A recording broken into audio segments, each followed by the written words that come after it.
اعوذ باللہ من الشیطان الرجیم بسم اللہ الرحمن الرحیم الحمد للہ رب العالمین والصلاة والسلام علی سید الانبیاء والمرسلین حبیب الہ العالمین ابی القاسم محمد صلی علی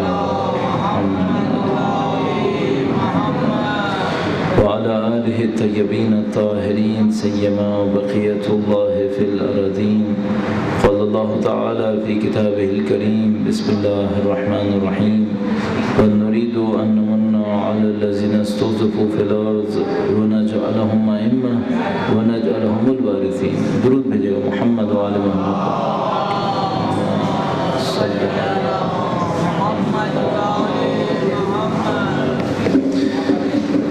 پروردگار عالم کا انتہائی احسان ہے، اس نے ہمیں اور آپ کو دین کی راہ میں سوچنے سمجھنے والوں سے قرار دیا ہے، فکر اور شعور رکھنے والوں سے قرار دیا ہے۔ ماہ رجب مرجب ہے اور اس مہینے کو معنوی تربیت کے اعتبار سے سال کا پہلا مہینہ تعبیر کیا جاتا ہے۔ اس میں انسان اپنی تربیت کی طرف توجہ دینا شروع کرتا ہے۔ جو لوگ اس مہینے میں توجہ دیتے ہیں پھر وہ شعبان کے مہینے میں اور بہتری لاتے ہیں، یہاں تک کہ ماہ رمضان کے اندر مکمل تیاری کے ساتھ اللہ کی نعمتوں سے فائدہ اٹھانے کے لیے داخل ہو جاتے ہیں۔ انشاءاللہ ماہ رجب کا اختتام ہے۔ خدا تعالی مجھے اور آپ کو اس مہینے کی برکتوں سے مستفید ہونے کی سعادت نصیب فرمائے، اور انشاءاللہ جو آگے 2 مہینے آنے والے ہیں یعنی شعبان اور رمضان، ان دونوں مہینوں کے اندر کامیابی اور سعادت نصیب فرمائے انشاءاللہ۔ اہل بیت اطہار علیہ السلام کی برکتوں کے حصول کے لیے درود بھیجے گا محمد وآل محمد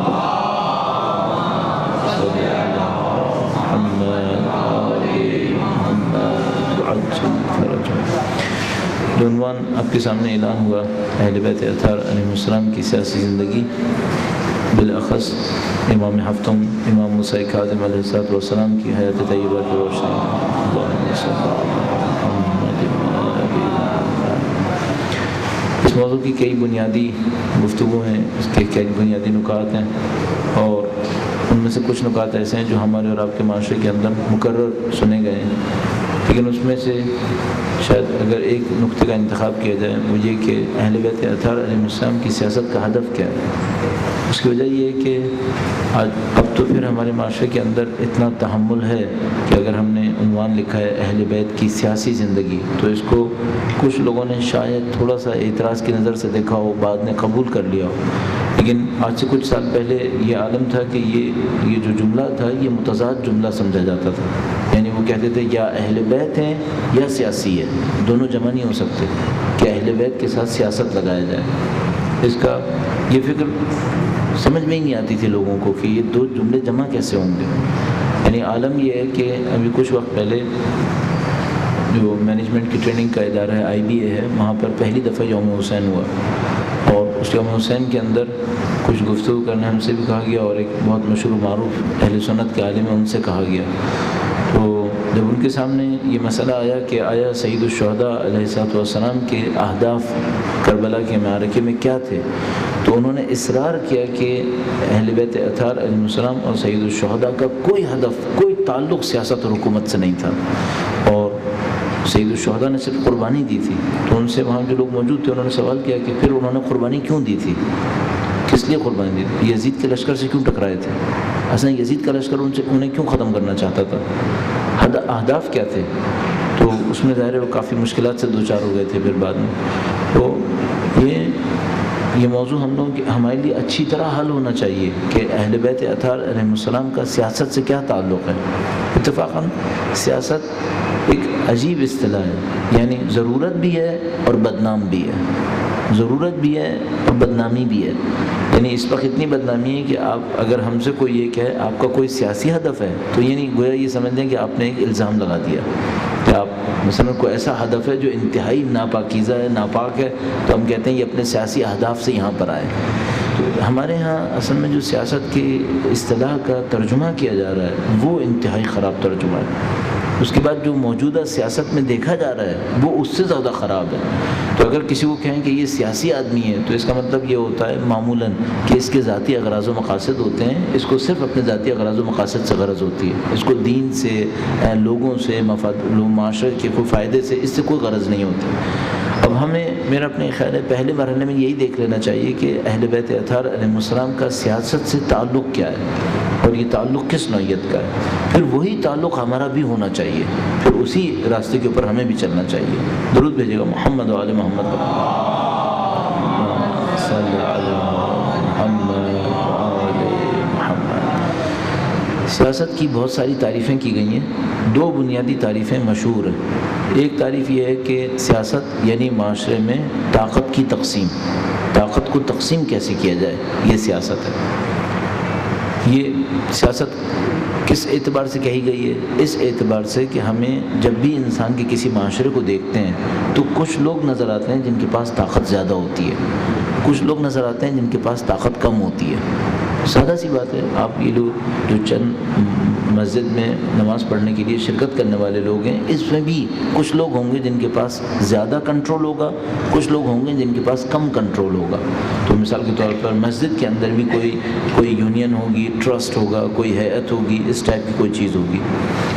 ہر انسانی معاشرے کی ضرورت ہے کہ اس کے اندر کچھ لوگ ہوں جو حاکم ہوں اور کچھ لوگ ہوں جو مرعوس ہوں، جن کے اوپر حکومت کی جائے۔ میں محکوم نہیں کہوں گا، محکوم کا مطلب تو ظاہر ہے پھر نیگیٹو میں آ جائے گا۔ کچھ لوگ ہوتے ہیں جو حاکم ہوتے ہیں، کچھ لوگ ہوتے ہیں جن کے اوپر حکومت کی جاتی ہے۔ یہی کام، یہی طاقت کی تقسیم ہے۔ کس کا حق ہو کہ وہ حکومت کرے، کس کا حق ہو کہ اس کی سنی جائے، یہ بہت بڑا کویسچن ہے۔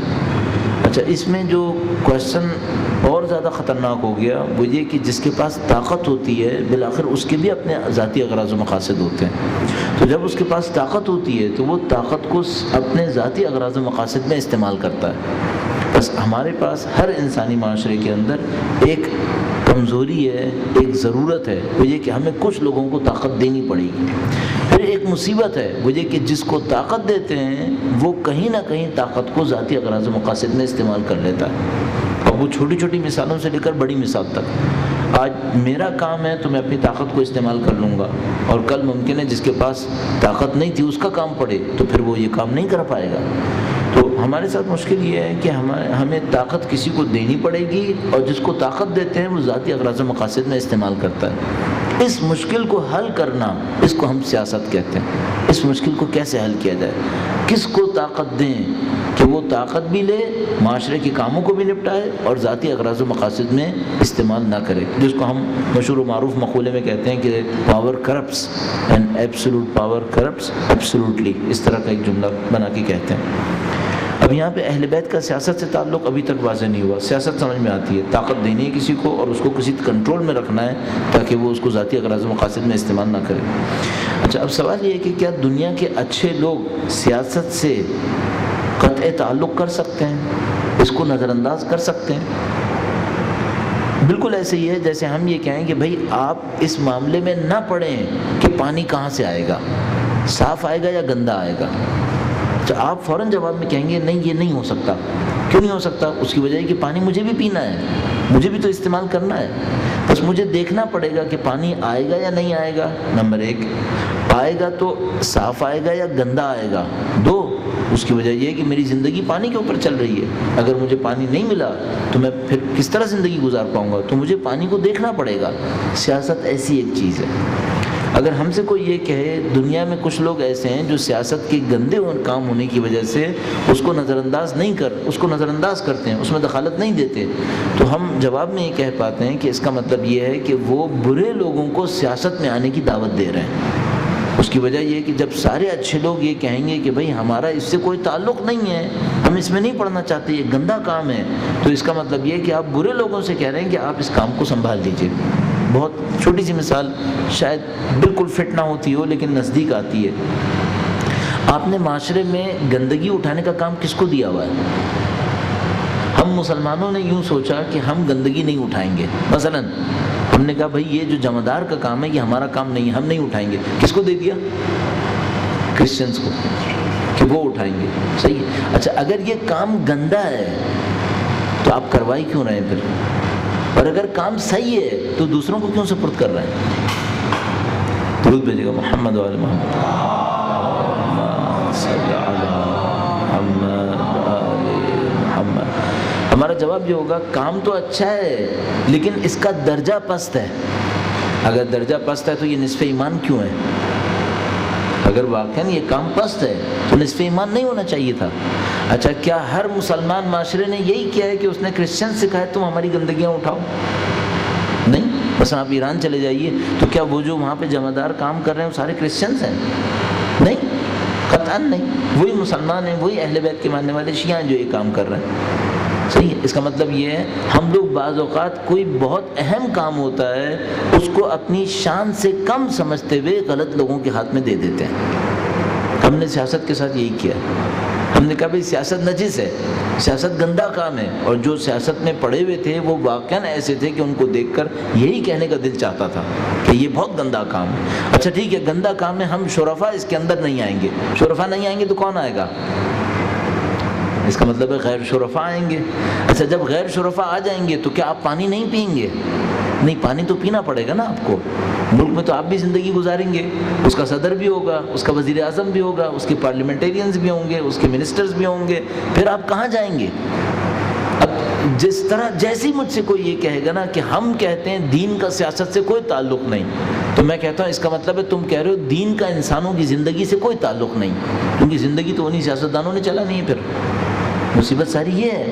اچھا اب ہم اپنے ذہن میں یہ سوچے بیٹھے ہیں سیاست گندا کام ہے، گندے کام میں اچھے لوگوں کو نہیں آنا چاہیے، اور اچھے لوگوں کو نہیں آنا چاہیے تو جو سب سے اچھے ہیں یعنی اہل بیت ان کو تو قطعاً نہیں آنا چاہیے۔ اس کا مطلب ہے دین کا سیاست سے کوئی تعلق ہم نے یوں جوڑ لیا کہ نہیں ہونا چاہیے۔ بس اگر میں کہوں اہل بیت کی سیاسی زندگی تو 25 سال 30 سال پہلے اگر ہوتا تو لوگ یہاں پہ کھڑے ہو جاتے، کہتے بھائی یہ کیا ہے، اہل بیت کا سیاست سے کیا تعلق، یہ کیسی سیاسی زندگی؟ اب ہمیں یہ دیکھنا پڑے گا کہ بھئی جب سیاست کا تعلق طاقت کی تقسیم سے ہے اور طاقت کی تقسیم ناگزیر ہے، اور اگر غلط تقسیم ہوئی تو بہت برا ہوگا جیسے پاکستان میں ہو گیا، تو کیا ہو سکتا ہے کہ ہمارا سیاست سے تعلق نہ ہو؟ اچھا اگر ہمارا سیاست سے تعلق نہیں ہوا تو کیا ہوگا؟ غلط لوگ آ جائیں گے، غلط لوگ آ جائیں گے، وہ سنبھال لیں گے۔ اچھا جب غلط آتے ہیں تو گڑبڑ کیا ہوتی ہے؟ اس کو تھوڑا سا پیچھے جاتے ہیں تاریخ اسلام کے اندر اور اس کو سمجھنے کی کوشش کر لیتے ہیں۔ درود بھیجے گا محمد وعلی محمد صلی اللہ محمد وعلی محمد۔ کئی سال پہلے ایک دفعہ کسی صاحب نے اپنے گھر میں سوال جواب کی ایک نشست رکھی۔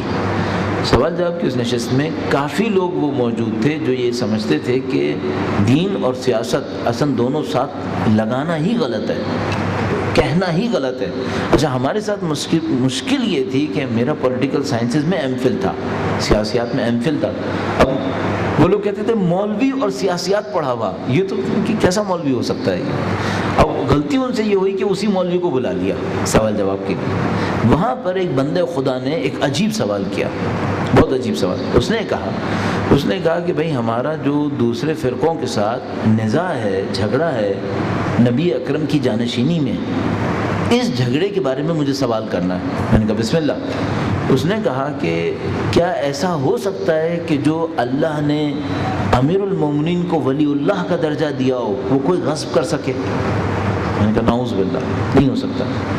کہا یہ ہو سکتا ہے کہ اللہ کے نبی نے جو وصی رسول کا درجہ دیا ہو امیر المومنین کو وہ کوئی غصب کرے؟ میں نے کہا ممکن نہیں ہے۔ کہنے لگا وہ جو جانشینی غدیر میں اعلان ہوئی تھی، جو الہی جانشینی تھی، خدا کے نمائندے ہیں، اس کو کوئی غصب کرے یہ ممکن ہے؟ میں نے کہا نہیں، ان میں سے کوئی چیز ممکن نہیں ہے، یہ من اللہ عند اللہ، اللہ کی طرف سے، اللہ کی جانب سے، بندوں کی اس میں کوئی دخالت نہیں ہے۔ قبول کریں یا نہ کریں، زندان میں بھی ہو تو ولی اللہ ہے، وصی اللہ ہے۔ اس نے کہا پھر انہوں نے غصب کیا کیا ہے؟ آپ کہہ رہے ہو ولی اللہ ہونا غصب نہیں ہو سکتا، وصی رسول اللہ ہونا غصب نہیں ہو سکتا، اللہ کا رسول کا نبی جانشین ہونا غصب نہیں ہو سکتا، تو انہوں نے غصب کیا کیا ہے؟ میں نے کہا بھائی انہوں نے حکومت غصب کی ہے۔ کہنے لگا سبحان اللہ، یہ وصی رسول ہونے کو غصب نہیں کر سکتے، یہ ولی اللہ ہونے کو غصب نہیں کر سکتے، وہ زیادہ امپورٹنٹ ہے یا حکومت زیادہ امپورٹنٹ ہے؟ میں نے کہا زیادہ امپورٹنٹ ہے۔ کہنے لگا جس کو وہ غصب نہیں کر سکتے، غصب نہیں بھی کیا، جو تھرڈ کلاس چیز غصب کر لی اس پہ اتنا جھگڑا کیا آپ نے؟ یہ جو تھرڈ کلاس چیز تھی حکومت، جو آپ خود کہتے ہو یہ تو ہمارے جوتوں کی میل ہے اور یہ ہے یہ وہ ہے، اس تھرڈ کلاس چیز کو غصب کرنے پر آپ نے اتنا بڑا جھگڑا کر ڈالا۔ پھر میں نے اس سے کہا بھائی ذرا احتیاط سے بات کرو، یہاں جو لوگ بیٹھے ہیں وہ اس ٹائپ کے نہیں ہیں۔ اب میں اپنا عقیدہ سناتا ہوں، میرے خیال میں یہ تھرڈ کلاس چیز نہیں ہے، یہ اتنی امپورٹنٹ ہے کہ اس کی خاطر اللہ کے رسول نے غدیر کا اعلان کیا تھا۔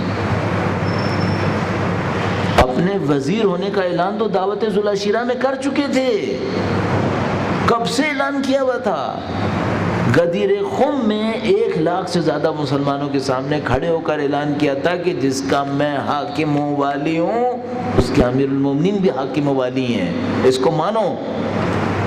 اتنی امپورٹنٹ چیز ہے، اور اس میں سب سے بڑی مشکل یہ ہے کہ اگر یہ غلط ہاتھ میں چلی جائے تو سب کچھ غلط ہاتھ میں چلا جاتا ہے۔ اب آپ تصور فرمائیے، جب غزوہ خلافت ہو گئی، ہمارے پاس روایت موجود ہے، بی بی ایک صحابی کے پاس تشریف لے گئیں، انہوں نے فرمایا کہ تمہارے سامنے علی کا حق غصب ہوا، تم بولے کیوں نہیں؟ انہوں نے کہا کہ جو اللہ کے نبی نماز پڑھاتے تھے وہی یہ نماز پڑھائے گا، نہیں پڑھائے گا تو ہم سے پکڑ لیں گے۔ جو اللہ کے نبی دین لائے تھے وہی یہ دین دے گا، اگر کچھ غلطی کی تو ہم پکڑ لیں گے۔ جو قرآن تھا وہ اپنی جگہ پہ رہے گا، جو کعبہ تھا وہ اپنی جگہ پہ رہے گا، اگر حکومت اس کے ہاتھ میں چلی بھی گئی تو کیا ہوا؟ اور بنت رسول اللہ نے فرمایا اپنے خطبے کے اندر کہ اب میں سروں کو اڑتا دیکھ رہی ہوں، اب گردنیں کٹیں گی، اب خون آلود نیزے چلیں گے۔ اس کا مطلب کیا ہے؟ حکومت اتنی بڑی مصیبت ہے کہ اگر غلط ہاتھ میں چلی جائے سب تباہ برباد ہو جائے گا۔ جو دین آپ لے کر آئے تھے وہ دین ختم ہو جائے گا غلط ہاتھوں میں جانے کی وجہ سے۔ اب سوال یہ ہے، حکومت ایک ایسی چیز ہے کہ اگر غلط ہاتھ میں چلی گئی تو جو دین صحیح آیا تھا وہ بھی ختم ہو جاتا ہے، عدل اپنی جگہ پہ باقی نہیں رہتا، لوگوں میں ظلم آ جاتا ہے، لوگوں سے دین چلا جاتا ہے۔ اب وہ جو اہل بیت دین کے وارث ہیں وہ اس حکومت کے غلط ہاتھ میں جانے پر صبر کریں یا آواز اٹھائیں؟ آپ اور میں 1400 سال سے کہہ رہے ہیں صبر نہیں کر سکتے صبر، ہمیں آواز اٹھانی پڑے گی۔ یہی معاملہ تمام اہل بیت کے ساتھ ہے۔ اب صرف مجھے جو مشکل سمجھ میں نہیں آتی وہ یہ کہ ہم پوری 250 سال کی زندگی میں اس بات پر مصر ہیں کہ جن لوگوں نے غصب حکومت کیا وہ غلط کیا، اب مصر کیوں نہیں ہے؟ اب پر کیوں صبر کر کے بیٹھ گئے ہیں؟ اس کو کہتے ہیں اس میں دخالت غلط ہے، اور اس 250 سال کو کہتے ہیں اس میں خاموش رہنا غلط تھا۔ یہ ہم غلطی کر رہے ہیں، اب بھی غلط ہے۔ اب بھی اگر کوئی حکومت کے اوپر آتا ہے اہل بیت اطہار علیہ السلام کی تعلیمات کے خلاف ہے اور میں اور آپ آواز نہ اٹھائیں، غلط ہے۔ ہمیں آواز اٹھانی پڑے گی کہ یہ ظلم ہے، یہ کام صحیح نہیں ہے۔ اب مشکل یہ ہے ہم کیوں وہاں پہ قبول کر لیتے ہیں اور یہاں پہ قبول نہیں کرتے۔ اس کی میں تھوڑی سی تشریح عرض کروں اور اس کے بعد اہل بیت کی سیاسی زندگی کے بنیادی اصول۔ درود بھیجے گا محمد و آل محمد پر، صلی اللہ محمد و آل محمد۔ مشکل مجھے یوں سمجھ میں آتی ہے کہ تاریخ میں برے کو برا کہنا کبھی کبھی مصیبت کا سبب بنتا ہے، زیادہ تر سبب نہیں بنتا، لیکن عصر حاضر میں برے کو برا کہنا فوراً مصیبت کا سبب بنتا ہے۔ مثلا آپ کہیے تاریخ میں یزید پلید تھا، نجس تھا، اور یزید پہ لعنت، سب کہیں گے بے شمار، لیکن عصر حاضر میں آ کر کہیے اب وہ لوگ جو یزیدی کردار رکھتے ہوں ان کا نام لیجئے اور کہیے ان پہ لعنت، اب دیکھیے کیا ہوگا۔ تاریخ میں بروں کو برا کہنا آسان ہے، البتہ اس پہ بھی بعض اوقات مشکلات پڑ جاتی ہیں، اس پہ بھی جانیں دینی پڑ جاتی ہیں۔ ابھی سندھ کے بعض علاقوں کے اندر میں تو کہنا نہیں چاہتا کہ لیکن بہرحال کیا کیا کہہ گئے ہیں دشمن اور کس کس طرح جوڑنے کی کوشش کر رہے ہیں۔ تو اب وہ مرحلہ آ رہا ہے کہ ہم جو اب تک آسانی سے کہہ دیتے تھے مثلا یزید پہ لعنت، تو خدا نہ کرے نعوذ باللہ اگر یہی خاموشی کا ہمارا عالم رہا تو یہ بھی مشکل ہو جائے گا، پھر نعوذ باللہ تعالی اب تو یہ حالت آنے والی ہے، خدا نہ کرے نعوذ باللہ۔ تو تاریخ میں کہنا پھر نسبتاً آسان ہے، لیکن آپ عصر حاضر میں آ کر کہیں تو بہت سخت کام ہے، بہت مشکل کام ہے۔ اچھا اب وہ جو عصر حاضر کے ظالمین ہیں، یزید ہیں، عصر حاضر کے غاصبین ہیں، وہ کیا کرتے ہیں؟ وہ کہتے ہیں تم تاریخ میں کہتے رہو، وہ ہم کہنے دیں گے، یہاں نہ لاؤ۔ اچھا یہاں پہ کس کو دیں؟ تو کہتے ہیں تم لوگ اچھے لوگ ہو، تم لوگ تاریخ میں رہو، یہاں پہ ہم رہیں گے۔ اچھا جب اگر یہ چیز غلط تھی کہ تاریخ میں خلافت غصب ہونا غلط تھا، اب کیوں صحیح ہو گیا پھر؟ اور اگر یہ کوئی اتنی اہم چیز تھی کہ اہل بیت نے ایک لمحے کے لیے قبول نہیں کیا کہ کوئی ظالم اس کے اوپر قابض ہو، اب کیسے قبول کریں؟ ہم کیوں قبول کریں پھر؟ مولا سے کہا گیا مولا آپ کی حکومت ابھی شروع ہوئی ہے، یہ جو امیر شام ہے بہت طاقتور ہے، آپ نے بچپن سے سنا ہے بہت طاقتور ہے، اس کو چند مہینے جانے دیں۔ عبداللہ بن عباس نے مشورہ دیا تھا، اور عبداللہ بن عباس بڑے زعماء میں سے تھے، بڑے یعنی معاملہ فہم انسان تھے، تو انہوں نے کہا کہ چند مہینے جانے دیجئے، اس کے بعد جب آپ کی حکومت مضبوط ہو جائے گی آپ دوسرے لوگوں سے نمٹ لیجئے گا، پھر امیر شام پر بھی ہاتھ رکھیے گا۔ فرمایا میں ایک لمحہ برداشت نہیں کروں گا کہ یہ ظالم میرے اقتدار کے اندر کسی علاقے پہ حاکم رہے، میں برداشت نہیں کروں گا۔ وہ ایک لمحہ برداشت نہیں کرتے تھے کہ غلط آدمی طاقت کو اپنے کنٹرول میں لے، کیونکہ ان کو پتا تھا یہ جب طاقت کو اپنے کنٹرول میں لے گا تو سب کچھ اس کے ہاتھ میں چلا جائے گا، پھر سب کچھ اس کے ہاتھ میں ہوگا، پھر ہم کچھ نہیں کر پائیں گے۔ انہوں نے قبول نہیں کیا۔ جو ہماری بہت بڑی ایک مشکل آ گئی ہے وہ یہ کہ ہم نے یہ نعرہ پتہ نہیں ان ظالموں سے سیکھ لیا کہ انہوں نے کہا دین سے سیاست جدا ہے۔ اب ہم نے پہلے تو کیا کیا، اہل بیت اطہار علیہ السلام کی ساری زندگی کو سیاست سے باہر نکال دیا، اس کو سیاست سے باہر نکال دیا۔ اچھا جب اس کو سیاست سے باہر نکال دیا تو کیا بچا؟ اس میں کچھ اخلاقی نصیحتیں رہ گئیں، اور ان نصیحتوں میں بھی اگر کہیں ظالم مظلوم کا تذکرہ آ جائے تو اس کو بھی ہم نے سمجھے بغیر چھوڑ دیا، اور اس کے بعد اپنی زندگی کے لیے طے کیا کہ ہم لوگ شرفاء ہیں، ہم لوگ اچھے لوگ ہیں، ہم لوگ کبھی سیاست میں دخالت نہیں دیں گے۔ نتیجہ یہ ہوا کہ ظالموں، جابروں، غاصبوں، فاسقوں کے لیے بازار کھل گیا، سب کے سب حکومتوں پر آ گئے، ہمارے اور آپ کے سر کے اوپر دندناتے پھر رہے ہیں، اور ہم اور آپ ان کے سامنے اتنے اسیر ہو گئے ہیں کہ اپنے حق کے لیے بھی اگر آواز اٹھانا چاہیں تو آپ نہیں اٹھا سکتے۔ اچھا اب حل کیا ہوگا؟ حل یہ ہوگا کہ ہمیں سیکھنا پڑے گا کہ سیاست میں دخالت دینی ہے۔ اچھا آپ کہیں گے بھائی یہ جو کام اب تک جن لوگوں نے یہ کام کیا وہ سب غلط ہو گیا، چونکہ جو کہتا ہے سیاست میں دخالت دینی ہے وہ سیاست دان بن جاتا ہے، جب وہ سیاست دان بن کے دین میں آتا ہے تو دین کا ستیہ ناش لگا دیتا ہے۔ یہ بات صحیح ہے، یہ بات قبول ہے۔ کیوں؟ ہم لوگ بغیر تیاری کے آتے ہیں، ہم لوگ بغیر تیاری کے کودتے ہیں اس میدان کے اندر، اور یہ میدان اتنا پیچیدہ میدان ہے کہ اس کے اندر آپ نے ذرا سی بھی غلطی کی تو خمیازہ بہت برا بھگتنا پڑے گا۔ اب ہمیں دیکھنا پڑے گا اہل بیت اطہار علیہ السلام اس میدان میں آنے کے لیے کیا رہنمائی ارشاد فرما رہے ہیں۔ اگر ان رہنما اصولوں کے اوپر عمل کریں تو ہم سیاست میں بھی آ سکتے ہیں، اپنے کام کو انجام بھی دے سکتے ہیں، اور کامیابی بھی نصیب ہو سکتی ہے۔ درود بھیجے گا محمد و آل محمد پر۔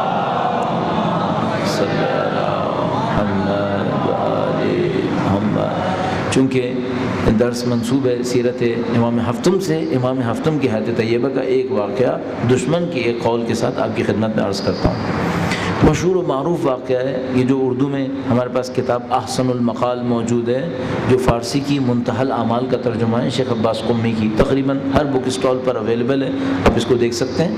اس کے اندر یہ واقعہ درج ہے۔ واقعے میں لکھا ہے، مشہور، بار بار اس واقعے کو پوری تفصیل سے دہرانا شاید فائدہ نہیں ہوگا اتنا، کہ ایک موقع کے اوپر مامون الرشید، ہارون الرشید جو مامون کا باپ تھا، وہ مدینے آتا ہے۔ جب مدینے آتا ہے تو سب لوگوں سے ملتے ہیں، سب لوگ ملنے کے لیے اس کے پاس آتے ہیں۔ جب امام تشریف لاتے ہیں تو بہت زیادہ احترام کرتا ہے، اپنے بیٹوں سے کہتا ہے، مامون امین سے کہتا ہے تم بھی احترام کرو۔ وہ لوگ جاتے ہیں، امام سے کہتا ہے آپ کو قسم ہے کہ آپ سواری سے نہیں اتریے گا، سواری کے سمیت میرے دربار کے اندر آ جائیے اور میرے تخت کے سامنے اتریے گا۔ اب یہ بہت بڑی بات ہوتی ہے، مثلا آپ بادشاہ کی بیڈ روم کے اندر سواری سمیت چلے جائیں، تو اس نے کہا کہ آپ کو قسم ہے۔ امام تشریف لائے، دونوں شہزادوں سے کہا کہ تم لوگ اترو اور تم امام کی تعظیم کرو۔ وہ تعظیم کرتے ہیں، امام کو اپنے برابر میں بٹھایا، سرگوشی کر کے بات کرتا رہا۔ یہ بھی بڑی ایک مقام کی بات تھی کہ بھائی دوسروں کو نظر انداز کر دیا ہے، صرف امام سے بات کر رہا ہے۔ بڑی دیر تک بات چیت کرتا رہا، اور اس کے بعد سب لوگ خاموش بیٹھے رہے کہ بھائی ان دونوں کی بات چل رہی ہے۔ اور اس کے بعد جب بات ختم ہو گئی تو امام سے کہا کہ آپ کی میں سواری یہیں منگواتا ہوں۔ پھر دوبارہ عزت و احترام کے ساتھ سوار کیا۔ جب امام تشریف لے جانے لگے تو انعام دیا، میرے خیال میں کوئی 300 درہم یا 400 درہم۔ 400 درہم کتنے ہوتے ہوں گے؟ تقریباً یہ سمجھ لیجئے 8000 درہم میں گھر آتا تھا مدینے میں۔ امام ششم کی حیات طیبہ میں اچھا بڑا گھر 8000 درہم میں، 6 سے 8000 درہم میں آ جاتا تھا۔ تو 400 درہم بہت کم تھا، بہت کم تھا۔ تو وہ معاملہ ختم ہو گیا، کسی نے کچھ کہنے کی جرأت نہیں کی۔ مامون الرشید اپنے باپ کے بہت نزدیک ہوتا تھا، جو بعد میں خلیفہ بن گیا پھر۔ تو یہ اپنے باپ کے پاس گیا، کہتا ہے، تاریخ میں اس کا جملہ لکھا ہوا ہے، کہتا ہے میں اپنے باپ کے بہت نزدیک تھا، کسی میں پوچھنے کی طاقت نہیں تھی، میں اپنے باپ سے نزدیک تھا۔ تو میں نے اس سے کہا کہ آپ نے جو احترام ان کا کیا وہ ہم نے کسی میں نہیں دیکھا، آپ نے بہت احترام کیا. تو اس نے کہا کہ یہ اولاد رسول ہیں, یہ فرزند رسول ہیں اور یہ امام ہیں. تو اس نے کہا, آخر میں جا کر کہا کہ امام ہے. تو اس نے کہا پھر ہم کون ہیں؟ کہا ہم غاصب ہیں. کہا ہم غاصب ہیں. کہا ہم غاصب ہیں؟ کہا ہاں ان کا حق ہے, حق ان کا ہے, ہم اس کے اوپر بیٹھے ہوئے ہیں. تو کہنے لگا, پھر مامون الرشید نے پوچھا, میں مختصر کرتا ہوں, مامون الرشید نے کہا کہ آپ نے اتنا احترام جتنا ان کا کیا کسی کا نہیں کیا, اور جن کا اس سے 10% بھی کسی کا احترام کیا تھا اس کو انعام میں 10,000 درہم دیے تھے. یعنی اگر کوئی یوں ہی ملنے آ گیا تھا, تھوڑا سا بھی اگر آپ نے اس کو رسپیکٹ دی تھی تو 10,000 درہم دیے تھے. ان کا احترام اتنا زیادہ کیا, 400 درہم. اور وہ سارے وقت آپ کو بتا رہے تھے کہ تنگی بھی ہے, کہ مدینے میں تنگی ہے. یعنی ایک موقع پر یہاں تک ہوا کہ امام نے ارشاد فرمایا کہ میرے خاندان میں جوان ایسے ہیں جنہوں نے شادیاں نہیں کی ہیں پیسے کے نہ ہونے کی وجہ سے, یہاں تک بھی ہوا. تو کہا کہ انہوں نے تذکرہ بھی کیا, احترام بھی تم نے کیا, لیکن 400 درہم. تو اب ذرا سنیے گا, جو لوگ ہم لوگ کہتے ہیں نا کہ ہمارے امام کا سیاست سے کوئی تعلق نہیں ہے, کہ ہارون الرشید نے کہا کہ اگر ان کو پیسے دوں گا تو یہ شمشیریں خرید کر ہمارے خلاف لشکر تیار کر لیں گے. ہارون الرشید نے کہا اگر ان کو پیسہ دے دوں گا لشکر بنائیں گے, شمشیریں خریدیں گے, ہمارے خلاف لشکر تیار کر دیں گے. تو اس نے پوچھا کیوں؟ کہنے لگا ہم غاصب ہیں, حق ان کا ہے, حق ان کا ہے, ہم غاصب ہیں. تو یہ طے شدہ بات تھی ان حکام کے سامنے. اب آپ خود تصور کیجئے گا, اگر ایسا نہ ہوتا کہ اہل بیت اطہار علیہ السلام نے حکام وقت کے مقابلے میں کوئی ریزسٹنس نہیں کرنی تھی, کوئی مقابلہ نہیں کرنا تھا, تو بی بی دربار کیوں تشریف لے گئی تھی؟ میں پہلے دن سے اگر شروع کروں آخری دن تک آپ کے سامنے 10 شواہد ردیف کر دوں گا کہ اہل بیت نے ہمیشہ پروٹیسٹ کیا, ہمیشہ پروٹیسٹ کیا اس بات کے اوپر کہ بھئی یہ حق تمہارا نہیں ہے, حق ہمارا ہے, تم لوگ غاصب ہو. بی دربار تشریف لے گئیں. امیر المومنین نے جنگیں لڑی ہیں. مثلا جب جنگ جمل ہوئی اور یہ سب لوگ لشکر بنا کر آئے, اور اگر ہم جیسے جو ہمارے معاشرے کے اندر مشہور ہے, تو وہ کہہ رہے تھے کہ بھئی حکومت ہمیں چاہیے, طلحہ اور زبیر کا یہ دعوت, ہمیں حکومت ہمیں چاہیے. تو اگر ہمارے حساب سے ہو تو ہمیں امیر المومنین کو کہنا چاہیے تھا لو بھئی حکومت لو, اور میرا تو کوئی مسئلہ ہی نہیں, ختم ہو گیا معاملہ. کیوں جنگ لڑی؟ امیر شام کہہ رہا تھا آپ حکومت سے ہٹیں, میں حکومت پہ آؤں گا. اس کو حکومت دے دیتے, نہیں دی. کہا میں جنگ لڑوں گا, میں اس فتنے کو ختم کر دوں گا انشاءاللہ. اس طرح کر کے ارشاد فرمایا. پتہ نہیں کتنی دفعہ جنگیں ہوئی, 3 جنگیں ہو گئیں اس دوران میں. تو کیوں یہ سب کام کیے؟ اور پھر سید الشہداء کا قیام, کربلا کا واقعہ, باقی اہل بیت اطہار علیہ السلام, یہ سب کا سب. درود بھیجے گا محمد و آل محمد صلی علی محمد و آل محمد. میں بھی اس بات کو آگے بڑھاتا ہوں, اذان کی وجہ سے ایک پوائنٹ ذہن میں آ گیا. ابھی نماز پڑھتے ہوئے میرے ذہن میں یہ بات تھی, میں سوچ رہا تھا کہ ابھی ایسا ہوگا کہ تھوڑی دیر میں جب ہم لیکچر شروع کریں گے تو ہمسائے میں ان لوگوں کی اذان شروع ہو جائے گی. جب اذان شروع ہو جائے گی ہمیں رکنا پڑے گا, ہم رک جائیں گے اور درود بھجوا دیں گے. ہم نہیں سوچا تھا. اچھا, اس وقت اور اس کے ساتھ ساتھ ہمیشہ سے میرے ذہن میں ایک سوال آتا ہے, ہم عشاء کی اذان کیوں نہیں دیتے؟ ہم عصر کی اذان کیوں نہیں دیتے؟ آج تک سمجھ میں نہیں آیا کہ کیوں نہیں دیتے. آپ کہیں گے کہ بھائی تمہارے پاس علم نہیں ہے اس لیے تمہیں سمجھ میں نہیں آیا, تو میں دوسروں سے کہوں پھر سمجھاؤ کہ کیوں نہیں دیتے. بھائی اتنا ہم لڑتے ہیں, اور حق ہے کہ لڑیں, کہ امیر المومنین کی وصایت ولایت کا اعلان ہونا چاہیے, ہونا چاہیے نا. تو یہ دن میں 5 دفعہ ہو بہتر ہے یا 3 دفعہ ہو بہتر ہے؟ 5 نمازوں کی تو ہم بھی معتقد ہیں, زیادہ سے زیادہ معتقد ہیں کہ بھائی کچھ نمازوں کو ملا کے پڑھایا جا سکتا ہے. کیا عشاء کے معتقد نہیں ہیں ہم لوگ؟ معتقد ہیں. مغرب کے معتقد نہیں ہیں, ظہر عصر کے معتقد, سب معتقد ہیں. تو 5 وقت اذان کیوں نہیں دیتے؟ زیادہ سے زیادہ یہ ہوگا کہ بھائی جب آپ عشاء کی اذان دے رہے ہوں گے کوئی یہاں نماز پڑھنے والا نہیں ہوگا. ٹھیک ہے, آپ نے عشاء کی اذان دے دی, کوئی نماز پڑھنے والا نہیں ہے. زیادہ سے زیادہ یہ ہوگا کہ بھائی لوگ عشاء کی نماز پڑھ کے جا چکے ہیں. اذان دینے میں کیا حرج ہے؟ یہ مجھے آج تک سمجھ میں نہیں آیا.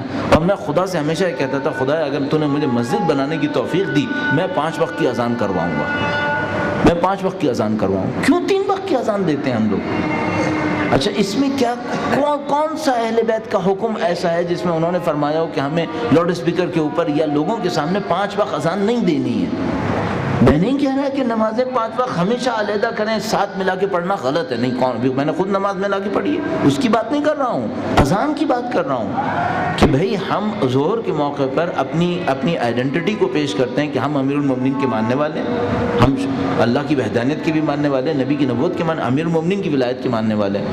عصر پہ یہ کہنے میں کیا حرج ہے جبکہ وقت بھی ہے؟ تمام فقہا عصر کا خاص وقت بیان کرتے ہیں اپنی کتابوں کے اندر کہ یہ عصر کا وقت ہے، یہ عشاء کا وقت ہے، عشاء کی نماز بھی پڑھتے ہیں، عصر کی نماز بھی پڑھتے ہیں، اذان 3 ٹائم دیتے ہیں۔ آج تک مجھے سمجھ میں نہیں آیا۔ تو ابھی نماز کے وقفے کے دوران میں سوچ رہا تھا اللہ نے توفیق دی تو میں کسی مسجد کے ٹرسٹی، چونکہ جس مسجد کے ٹرسٹی سے میں سب سے زیادہ اب تک نزدیک ہو پایا ہوں دور رہنے کی تمام تر کوششوں کے باوجود، وہ مسجد یثرب والے، وہاں پہ ہر جمعے میں جایا کرتا تھا، کئی سال تک جاتا رہا، ابھی بھی تقریباً ہر تیسرے جمعے چوتھے جمعے جاتا ہوں خطبہ کے لیے۔ تو میں نے سوچا تھا کہ ان کے سامنے پروپوزل رکھوں گا کہ بھائی 5 وقت اذان دے دیا کرو، اس میں کیا مصیبت ہے؟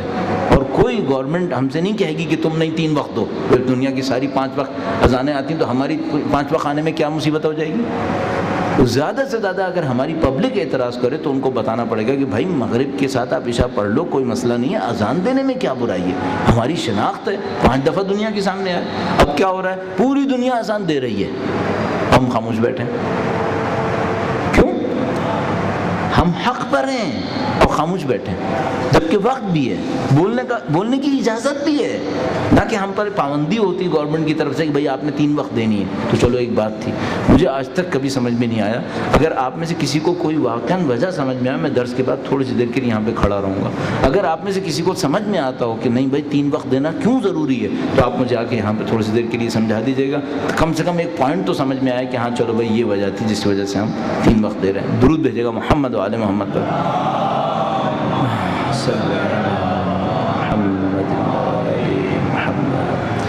تو عرض ہوا کہ امام ہفتم کی حیات طیبہ میں اس نے کہا کہ اگر ہم ان کو دولت دے دیں، پیسہ دے دیں، شمشیریں لیں گے، ہمارے خلاف قیام فرمائیں گے، اس قیام کو روکنے کی خاطر ان کو پیسہ نہیں دیتے، ان کو پیسہ نہیں دیں گے، ان کو وسائل سے محروم کر دیں گے۔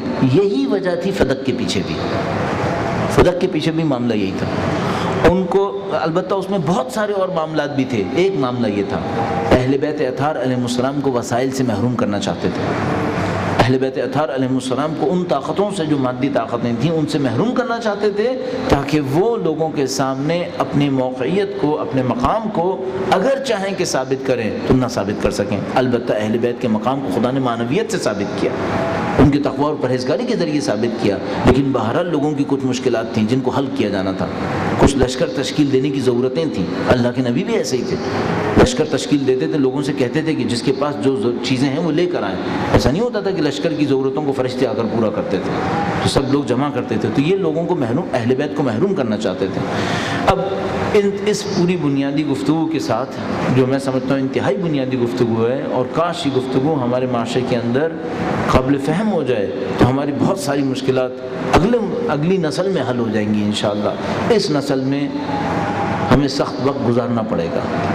میں 40 سال سے اوپر کا ہو چکا ہوں اور مجھے اپنے آگے نارمل جو لائف نظر آتی ہے، اگر بچ گیا دشمنوں کے اشرار سے، 20 سے 25 سال ہے۔ اس نسل میں یہ مشکل حل نہیں ہوگی، مجھے نظر نہیں آتا۔ خدا معجزہ کر دے، کوئی راستہ اچانک کھول دے، ہو سکتا ہے، لیکن اگر یوں ہی روٹین چلا، ہم اپنے لوگوں کو یہ بات اسی نسل میں سمجھا لیں، اگلی نسل میں معاملہ حل ہو جائے گا۔ لیکن مجھے لگ نہیں رہا کہ ہم اس نسل میں اپنے کام سے فوری بڑا نتیجہ حاصل کر پائیں گے، لیکن کم سے کم اگلی نسل میں بھی ملے، کوئی بری بات نہیں ہے۔ ایک سوسائٹی میں 2 3 نسلیں قربانیاں دیتی ہیں، تب کہیں جا کر کوئی نتیجہ حاصل ہوتا ہے۔ اہل بیت کے سیاست کے بنیادی اصول 7ویں امام کی حدیث طیبہ کی روشنی میں پہلا پوائنٹ عرض کرتا ہوں آپ کی خدمت میں، درود بھیجے گا محمد و آل محمد پر۔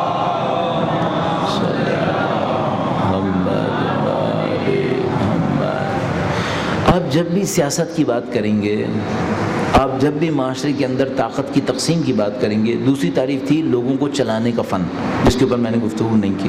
آپ جب بھی سیاست کی بات کریں گے، بنیادی ترین کاموں میں سے ایک کام ہوگا، آپ کا موقف واضح روشن بیان ہونا چاہیے، آپ کا موقف بیان ہونا چاہیے۔ آپ کی اوپینین کیا ہے، یہ بیان ہو جانی چاہیے۔ ہمارے ساتھ مشکل یہ رہی ہے کہ ہم بہت سارے مسائل میں اپنی اوپینین کلیئرلی بیان نہیں کر سکیں۔ ایک مثال پھر آپ کی خدمت میں عرض کرتا ہوں۔ چند برس پہلے، تقریباً کوئی 12-14 سال پہلے، ایسے ہی کوئی وقت، یہاں سے کچھ فاصلے پر ایک جماعت اسلامی کے ایک علاقائی لیڈر رہا کرتے تھے، اب انہوں نے گھر چینج کر لیا، وہ رہا کرتے تھے، وہ کہیں ہمارے پاس آئے، وہ کسی میڈیکل کالج میں پڑھاتے تھے، وہاں پر کچھ شیعہ، سعودی عرب کے شیعہ بچے پڑھ رہے تھے، سعودی عرب سے آئے ہوئے کچھ شیعہ بچے وہاں پڑھ رہے تھے، ان کو کہیں ٹیوشن کی ضرورت تھی تو یہ ٹیوشنز پڑھاتے تھے۔ انہوں نے ان شیعہ بچوں نے جو سعودی عرب کے شیعہ بچے تھے، ان سے کہا ہمیں ٹیوشن پڑھائیں میڈیکل سائنسز کی۔ انہوں نے ٹیوشن پڑھانا شروع کی۔ ٹیوشن پڑھاتے پڑھاتے وہ جو سعودی عرب کے شیعہ بچے تھے، انہوں نے 2-4 باتیں مذہب کے حوالے سے اپنے سنی ٹیچر کے سامنے رکھی کہ اس کے اوپر بھی کہیں کوئی بات کریں۔ اچھا، جب اس نے باتیں کی تو اس کو احساس ہوا کہ معاملے میں کچھ چیزیں ایسی ہیں جو مجھے نہیں پتہ۔ ان لڑکوں نے اور بڑھا دیا معاملہ، وہ اور معاملہ بڑھا، تو جب معاملہ اور بڑھا تو انہوں نے، جو عرب تھے، انہوں نے کہا کہ اب آپ کی ضرورت ہے کہ ہم آپ کو کچھ پاکستانی لوگوں سے ملواتے ہیں جو اہل بیت کے ماننے والے ہیں۔ تو انہوں نے جو پاکستانی اسٹوڈنٹ تھے، شیعہ اسٹوڈنٹ میڈیکل کالج کے اندر، ان سے کہا کہ ان کو کسی شیعہ عالم کے پاس لے جاؤ، یہ تمہارے ظاہر ہے یہ اردو اسپیکنگ ہے، ہم لوگ کب تک ان کو اس طرح چلاتے رہیں گے۔ تو وہ جو میڈیکل اسٹوڈنٹ تھے وہ ہمارے پاس لے آئے، انہوں نے ہمیں ریفر کر دیا۔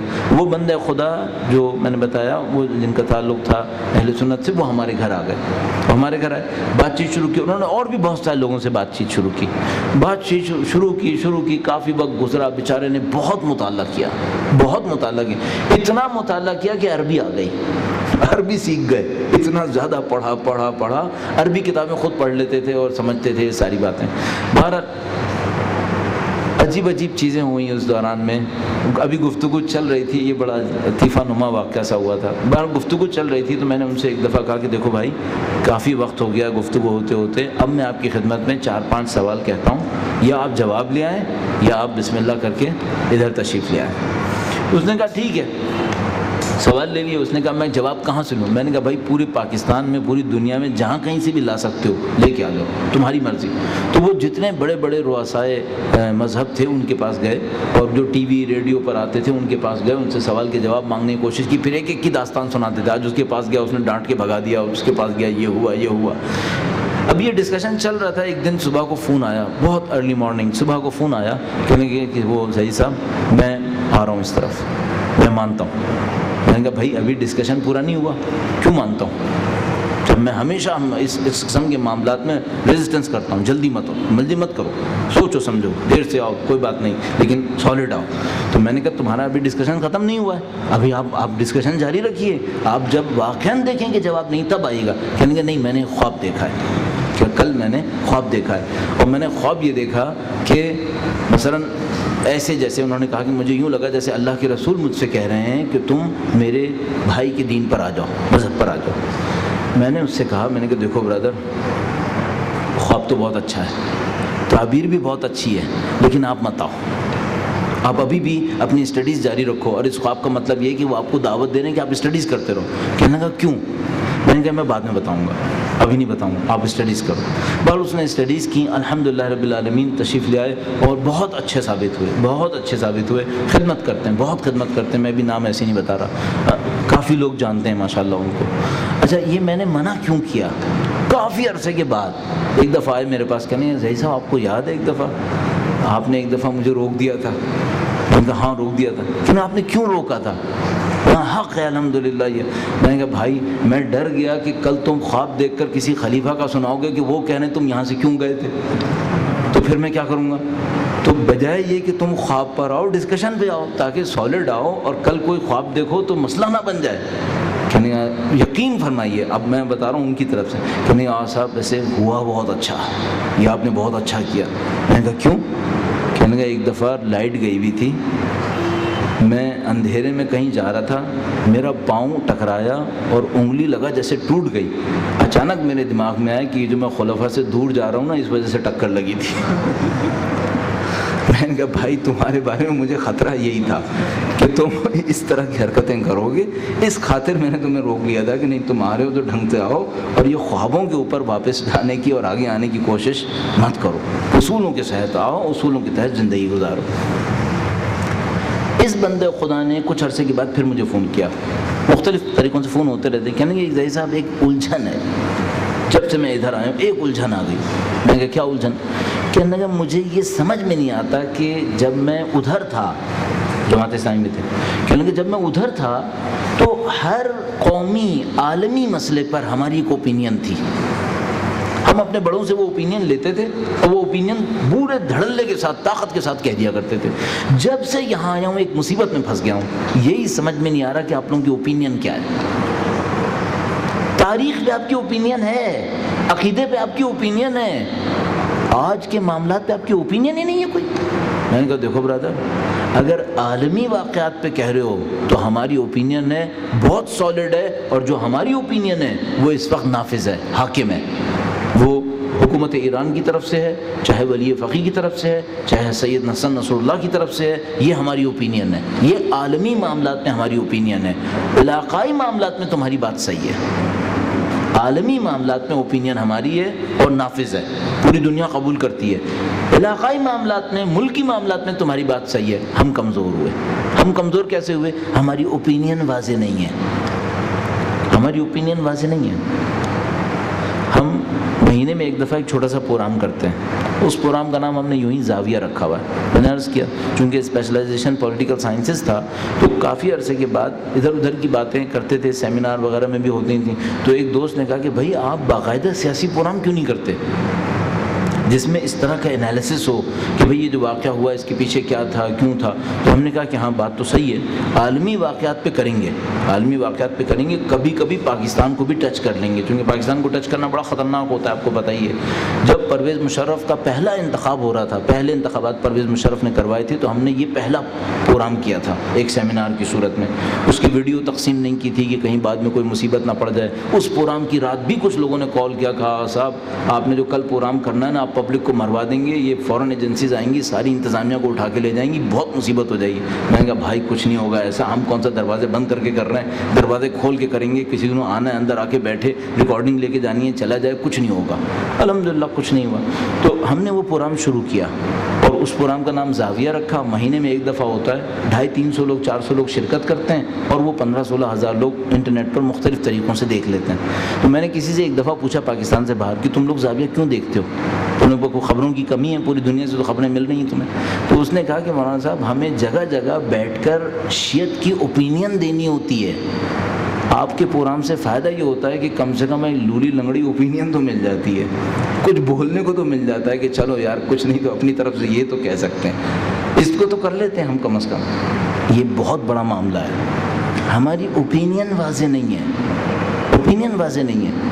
ہم شیعہ ہونے کے ناطے اہل بیت کی زندگی سے جو بات سیکھتے ہیں وہ یہ کہ اوپینین کلیئر ہونی چاہیے، ایک بات پوری طاقت کے ساتھ دنیا کے سامنے بیان کی جائے، ہم اس بات کے قائل ہیں۔ انہوں نے پہلے امام کے ذریعے جو بات کہی آخری امام تک اس کا اصرار کیا، ہم معتقد ہیں۔ ہم لوگوں کے ساتھ مشکل یہ ہے ہم لوگ اوپینین اپنے اندر شاید بنائے ہوئے ہوں، دنیا کو نہیں بتاتے۔ اچھا بتاتے ہیں تو اتنے مسائل کے ساتھ اتنا لپیٹ کے کہ جس کی کوئی حد نہیں ہے، اور اس کو خراب کر دیتے ہیں اوپینین کو۔ مثال کے طور پر اس پوائنٹ کی وجہ سے میں معتقد نہیں تھا کہ ہمیں جیو کے عالم آن لائن جیسے پروگرام میں بیٹھنا چاہیے، میں خود معتقد نہیں تھا، میں 2-4 دفعہ میں بھی گیا تھا لیکن میں معتقد نہیں، اور آخر میں 3-4 سال آخر میں یہ فیصلہ کیا کہ کسی بھی ٹیلی ویژن کے اوپر نہیں جائیں گے، ختم ہو گیا معاملہ۔ ابھی کل بھی وہ شکیل فاروقی نے فون کیا کہ میرا پروگرام آتا ہے، یہ ہوتا ہے، میں نے کہا بھائی میں نے وعدہ کیا اپنے آپ سے کہ میں نہیں جاؤں گا، ہاں کبھی تبدیل کر لیا تو چلے جائیں گے لیکن فی الحال کم سے کم طے ہوا ہے کہ نہیں جائیں گے۔ کیوں نہیں جائیں گے؟ اوپینین نہیں دے سکتے، اپنی رائے نہیں دے سکتے۔ منیب الرحمان کے ساتھ پروگرام ہو رہا تھا، بات آئی بنی امیہ کے اوپر، میں نے کہا کہ بنی امیہ میرے خیال میں بدترین وہ قبیلہ تھا جس نے دین اسلام کے خلاف سازشیں کی۔ صاحب چڑھ گیا ہو تو اور جناب کسی نے کال بھی کی کہ بنی امیہ کے اندر تو بڑے جلیل و قدر صحابی ہیں، انہوں نے کیسے بات کہی؟ تو وہ منیب الرحمان کہنے لگا کہ انہوں نے کہی، انہی سے پوچھے۔ میں نے کہا ہاں بتائیں، مجھے دیں موقع، میں بتاتا ہوں۔ تو وہ جو ہوسٹ تھا، وہ ایک صاحب تھے اور ایک صاحبہ، وہ ڈر گئے کہ بھائی کہیں ان کو دے دیا تو انہوں نے اور نہ کچھ کھول کے بول دیا، تو انہوں نے اس کو وائنڈ اپ کر لیا کسی طریقے سے۔ پروگرام کے بعد میں نے منیب الرحمان کو پکڑا۔ میں نے منیب الرحمان سے کہا کہ مولانا صاحب آپ کو اچھی طرح پتہ ہے کہ فلاں عالم نے فلاں کتاب کے اندر فلاں روایت رکھی ہے، اس میں بنی امیہ کے بارے میں یہ جملہ لکھا ہے، آپ کو پتہ ہے؟ کہنے لگا ہاں۔ کچھ روایتیں صحیح ہوتی ہیں، کچھ روایتیں غلط ہوتی ہیں۔ میں نے کہا کم سے کم آپ یہی کہہ دیتے کہ روایت تو ہے، میں نہیں مانتا، کم سے کم آپ یہ کہہ دیتے۔ آپ نے تو کہا کہ آپ کو پتہ ہی نہیں، اور آپ کو پتہ ہے، مجھے معلوم ہے آپ کو پتہ ہے۔ بہت چڑا منیب الرحمان، آپ کو پتہ ہے یہ فرنٹیئر کے علاقے کا ہے، میں وہ لفظ نہیں لینا چاہتا کہ جو باہر، تو وہ تو ویسے ہی دماغ کی گھومی ہوئی قوم میں بہت سخت قسم کی۔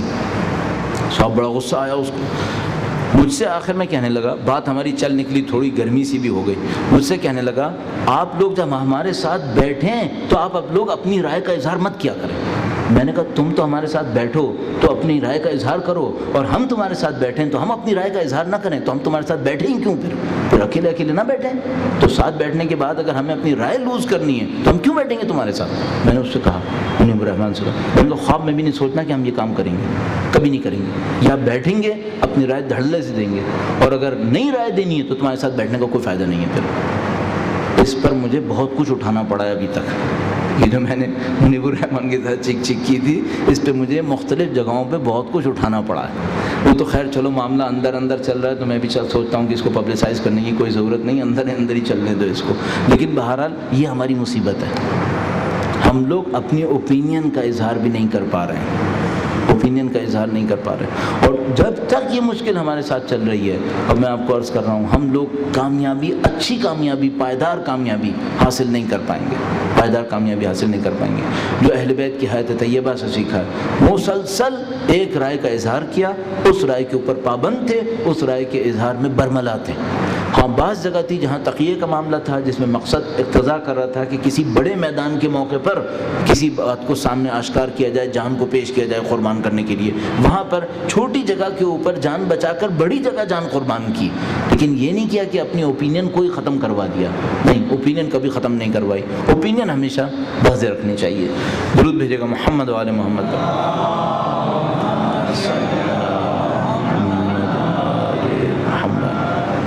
ایک پوائنٹ، اچھا اس کا مطلب یہ نہیں ہے کہ اوپینین کے اظہار میں کوئی اسٹریٹجی نہیں ہونی چاہیے، کوئی طریقہ کار نہیں، طریقہ کار ہونا چاہیے، وہ ساری باتیں میں قبول کرتا ہوں، لیکن اوپینین چھپا لینا یہ غلط ہے، اوپینین کو واضح ہونا چاہیے، بالکل آشکار ہونا چاہیے۔ بہت ساری واقعات ذہن میں آ رہے ہیں، میں ابھی اس کو اسکپ کرتا ہوں، دوسری بات پہ آ جائیں۔ دوسرا مسئلہ یہ ہے، معاشرہ اور معاشرتی مسائل کم مدت میں حل نہیں ہو سکتے، یہ ہمیشہ لمبی مدت کا کام ہے، ہمیں ہمیشہ لمبی مدت میں سوچنا پڑے گا۔ اب ہمارے ساتھ جو مصیبت ہے، چاہے وہ تنظیم کے اندر ہو، چاہے وہ پاکستان کی حکومت کے اندر ہو، ہم لوگ لمبی مدت کے سوچنے کے عادی نہیں ہیں۔ چھوٹی سی مثال، بجلی کا مسئلہ، اگر ہماری قوم نے 20-25 سال پہلے لمبی مدت سوچا ہوتا تو ابھی یہ 6-6, 8-8 گھنٹے، 10-10 گھنٹے لوڈ شیڈنگ نہیں ہونی چاہیے تھی، نہیں سوچتے تھے۔ چاہ رہا ہوں کہ اسکپ کروں، لیکن ایک واقعہ ذہن میں آ گیا، میں عرض کرتا چلوں۔ ایک صاحب ہوا کرتے تھے، سلامت علی زیدی صاحب، نہیں معلوم حیات ہیں، فوتوں کے مجھے نہیں معلوم، کافی عرصے سے ملاقات نہیں ہوئی۔ ویسے پی پی کے بہت نزدیک تھے، جرنلسٹ اچھے تھے، جرنلسٹ بہت طاقتور تھے۔ ضیاء الحق کے زمانے میں ضیاء الحق کے بہت بڑے مخالف تھے، اور اس کی وجہ سے یہ پاکستان سے باہر زندگی گزارتے رہے۔ ایک دفعہ کہیں ان سے ملاقات ہوئی تو ان سے میں نے کچھ چیزوں کے اوپر بات کی، اس زمانے میں انرجی کے اوپر بات ہوئی تھی، یعنی کم از کم بھی اب سے 18 سال پہلے کی بات کر رہا ہوں، 16 سال تو مجھے یہاں پہ ہوگا، 18 سال ہو گئے ہوں گے تب، 17-18 سال۔ اس زمانے میں ان سے انرجی کے اوپر بات ہوئی تھی کہ بھائی یہ جو انرجی کا ایشو ہے، چونکہ سب کو سمجھ میں آ رہا تھا کہ اب معاملہ ختم ہو گیا، یہ آگے جا کر پاکستان کی گلے میں آ جائے گا، تو ان سے انرجی کے اوپر بات ہوئی کہ بھائی یہ کیا ہوا، تو کہنے لگے کہ بھائی ہمارے یہاں مصیبت یہ ہے کہ کوئی آگے کی نہیں سوچتا۔ پھر انہوں نے یہ واقعہ سنایا، کہنے لگے ایوب خان کا زمانہ تھا، اب آپ سمجھ لیں کتنے سینئر ہوں گے یہ۔ کہنے لگے ایوب خان کا زمانہ تھا، ہمارا پاکستان کا فارن منسٹر امریکہ گیا، امریکہ جا کر کوئی لون لے کر آیا، لون لے کر آیا اور اس نے واپسی پر بڑی زبردست پریس کانفرنس کی. یہ میرے خیال میں اس زمانے میں ڈان کے لیے لکھا کرتے تھے. کہنے کہ بڑی زبردست اس نے پریس کانفرنس کی. اس پریس کانفرنس کے اندر اس نے کہا کہ میں امریکہ سے اتنا پیسہ لے کر آیا ہوں. اچھا کہنے کہ سب نے بڑی داد دی کہ صاحب بڑا پیسہ لے کے آ گیا اور یہ کر لیا وہ کر لیا. تو کہنے کہ ہم نے اس سے کہا کہ بھائی آپ یہ پیسہ یوں ہی لے کر آئے ہیں یا واپس بھی ہونا ہے یہ؟ تو اس نے کہا صرف واپس نہیں ہونا ہے، اس کے اوپر سود بھی لگے گا، اس پر سود بھی لگے گا.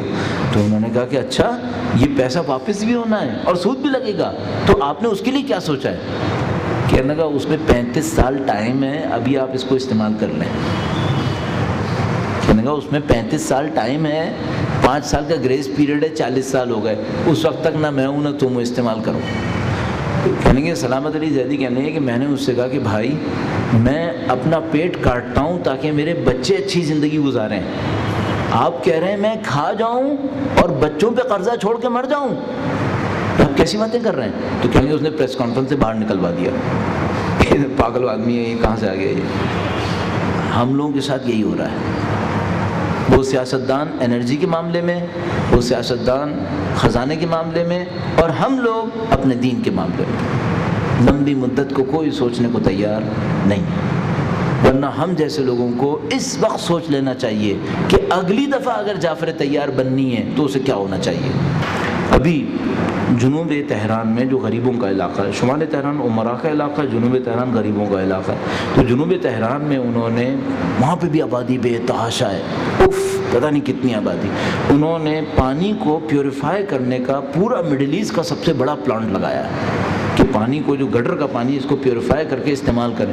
تو ان کا پریزیڈنٹ احمدی نژاد اسٹیٹسٹکس دے رہا تھا کہ بھائی یہاں پر اتنے علاقے ہیں جہاں پر کاشتکاری ہو سکتی ہے، اتنی زمینیں باقی ہیں جہاں پہ پانی نہیں ہے. یہ جو ہم نے گٹر کا پانی پیوریفائی کیا ہے اس سے ہم اتنے علاقوں کو پانی فراہم کریں گے تاکہ وہاں پہ کاشتکاری ہوگی، لوگوں کو پیسہ بنے گا. اچھا یہ کام یقین مانے بہت آسان ہے. انڈیا میں ایک ویب سائٹ پہ دیکھ رہا تھا، انڈیا میں ایک ادارہ ہے، وہ اگر چند گھر کے رہنے والے مثلا 10-12 گھر کے رہنے والے جیسے جوائنٹ فیملیز ہوتی ہیں، ان کے لیے ایک سسٹم دیتا ہے، گٹر کا پانی اس میں جاتا ہے، گھر کے استعمال کی گیس اس سے بنتی ہے، اس کو باہر گیس کہتے ہیں. اس کا ایک اور بہت بڑا فائدہ یہ ہوتا ہے کہ اس کے ساتھ آپ کو فرٹیلائزر ملتی ہے، آپ کو کھاد مل جاتی ہے. اس کھاد کو آپ گھر میں ہی پودے لگا کر اس میں ڈالتے رہیں تو آپ کا پورا گھر ہرا، گرین، آکسیجن سے بھرپور، گیس آپ کے اپنی، آپ کی، اور جو گٹر کا پانی تھا وہ پیوریفائی ہو گیا. پتہ نہیں کیا کیا فائدے ہیں. کرنا کرانا کچھ نہیں تھا، بہت سادہ کام تھا، لیکن نہ 25 سال پہلے سوچا تھا اور نہ اب آبادی بنانے والے یہ سوچیں گے، اب بھی نہیں سوچیں گے. زہرا نگر میں کیا ہوا؟ زہرا نگر میں والد نے گھر لیا تھا، میرے والد نے وہاں زہرا نگر میں گھر لیا تھا. 1991 میں شفٹ ہوئے، وہ بھی اجاڑا بیابان تھا. وہاں پہ سراب ویلی، سیوریج وغیرہ سب بچھی ہوئی، بڑا زبردست فرسٹ کلاس. کچھ عرصے کے اندر گٹر پھر ابلنا شروع ہو گیا. ارے یہ تو نئی آبادی تھی، اس میں کیوں گٹر ابل رہا ہے؟ پتہ چلا صاحب وہ جو سارا سیوریج ہے وہ آبادی کے برابر میں ایک گڈھا تھا، وہاں پہ کھل رہا ہے، وہ بھر گیا، کہیں نہیں جا رہا تھا، وہ ایک گڈھے میں جمع کر رہا تھا. وہ جو بنانے والا، کالونی بنانے والا تھا، اس نے سوچا جب تک یہ گڈھا بھرے گا میرے سارے گھر بک چکے ہوں گے، بعد میں یہ لوگ گڈھا ہوں گے، نپٹے رہیں گے خود ہی. یہ کیا؟ اس کے بعد جو گٹر ابلے تو آپ کو پتہ ہے کیا ہونا ہے، ساری روڈز برباد ہو گئیں، جو تھوڑی بہت بنی ہوئی تھی وہ بھی ختم ہو گئیں، ڈھیر کا ڈھیر لگ گیا وہاں پر. یہ ہے نہیں سوچتے لمبی مدت کا. تو گورنمنٹ ادھر نہیں سوچتی، ہم دین میں نہیں سوچتے. ابھی بھی نہیں سوچ رہے کہ 25 سال کے بعد ہماری ضرورتیں کیا ہوں گی، کیونکہ اب یہ ایڈٹ ہوگی، اس لیے میں عرض کر رہا ہوں. کوٹری میں چوکنگ ہوئی ہے، علی معاویہ بھائی بھائی، حسین یزید بھائی بھائی. معاویہ کے مرنے کے دن پہ انہوں نے خوب تعزیت کی ہے. 25 سال بعد کیا ہوگا، اس 25 سال کو ابھی سوچ لیں، یہ اپنی پلاننگ میں کہاں جائیں گے. اس کے بعد ہمارا ری ایکشن کیا ہوگا، پھر اس ری ایکشن کے لیے جو کچھ چاہیے وہ ابھی سے بنا لیں. اور اگر ابھی نہیں ہلے، وہ ہلتے رہیں گے.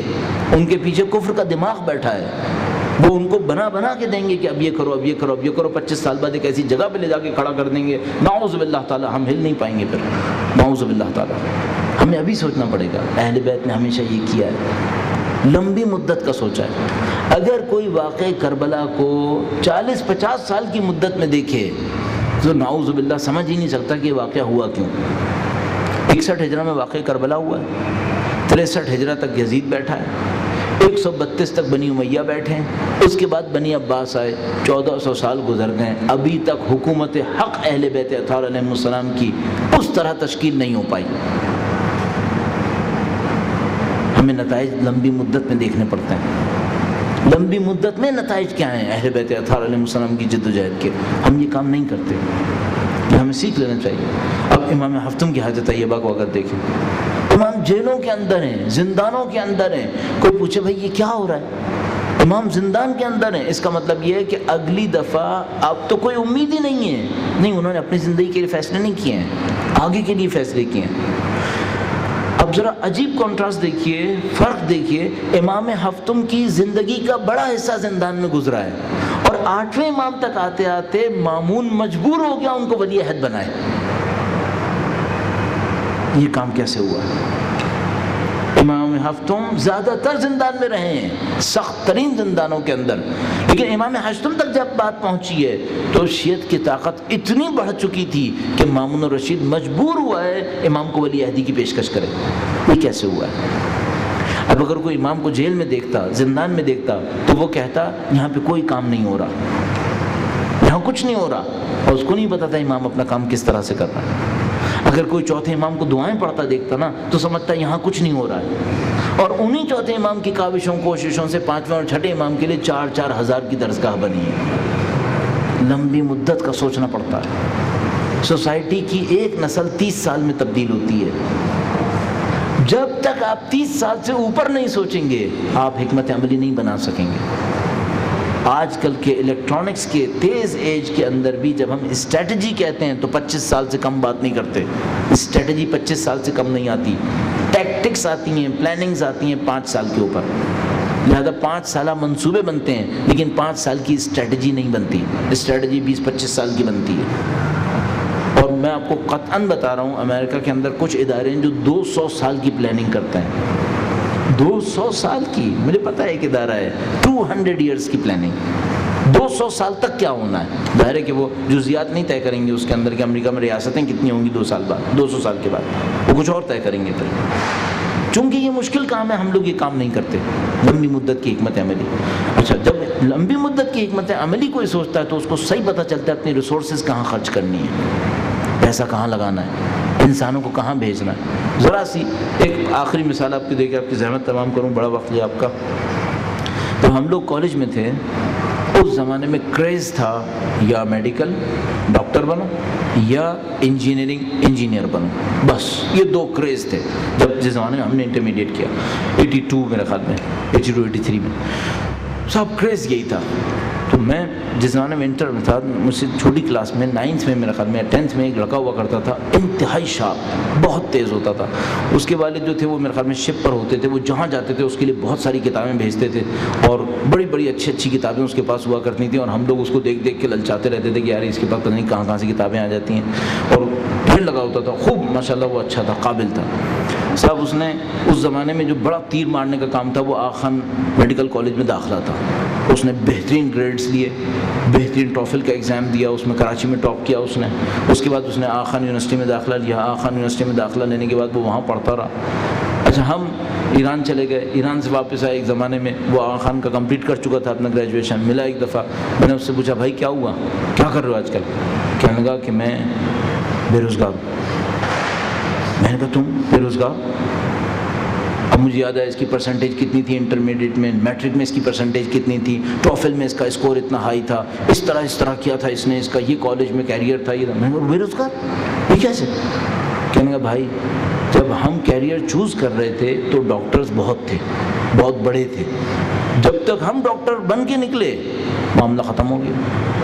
اب کہنے لگا مل رہے ہیں 6,000 روپے مہینہ، 8 گھنٹے 6 دن 3 نائٹ۔ کہنے لگا میں نے مہینے کے 8,000 روپے خود دیے اپنے ہاسٹل کے،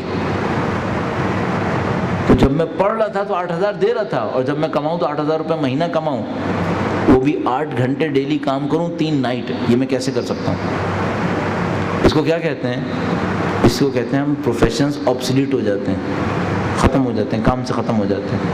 یہ کیوں ہو جاتے ہیں؟ ہم دور کی نہیں سوچتے، غلط جگہ پہ اپنے بچوں کو بھیجتے رہتے ہیں، اور اس کے بعد جب وہ جاب ڈھونڈنے کے لیے نکلتے ہیں تو ہم سر مار کے بیٹھ جاتے ہیں کہ ان کو ہم نے اتنا پیسے دے دے کے پڑھایا تھا، ان کو جاب کیوں نہیں ملتی ہے؟ کیونکہ آپ نے غلط جگہ بھیجا تھا، آپ نے اپنے زمانے کو سوچ کے بھیجا تھا، 10 سال 15 سال آگے کو نہیں سوچا تھا۔ ایک روایت عرض کروں، ایک روایت میں ہے اپنے بچوں کو وہ مت سکھانا جو تم ہو، چونکہ یہ تمہارے زمانے کے لیے نہیں بنے ہیں، تم سے آگے کے لیے بنے ہیں۔ وہ مت سکھاؤ جو تم ہو، تم اس دور کے ہو، یہ اگلے دور کے لیے بنے ہیں، ان کو آگے کا سکھاؤ۔ وہ ہمیشہ ہمیں سکھاتے تھے دوربین، آگے تک دیکھو، دور تک دیکھو۔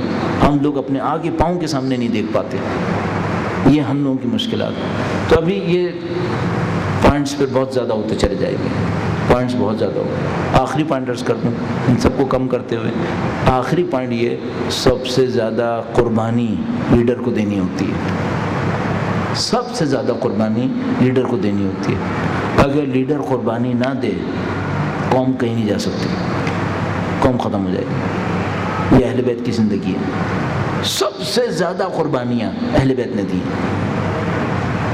یعنی ہم لوگ عید مباہلہ کو جشن مناتے ہیں، فتح کا جشن۔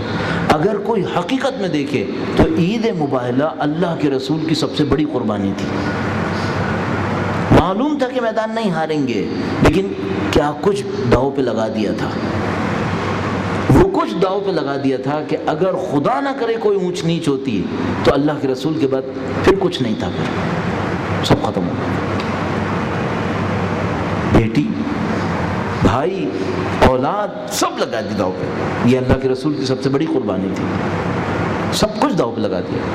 سید الشہداء نے کس طرح سے، اہل بیت اطہار علیہ السلام نے کس طرح، جب مصیبت آئی سب سے پہلے اپنے آپ کو قربانی پہ ڈال دیا۔ یہ قوموں کی کامیابی کا راز ہے، اور جب تک ہم یہ نہیں کر پائیں گے ہم آگے نہیں بڑھ پائیں گے۔ ہمیں اس مشکل کا سامنا کرنا۔ اب ہمارے ساتھ کیا مشکل ہے، کیونکہ میں نے 2 پوائنٹس میں یہ کیا کہ اپنی غلطی بھی بتائی۔ ہماری غلطی کیا ہے؟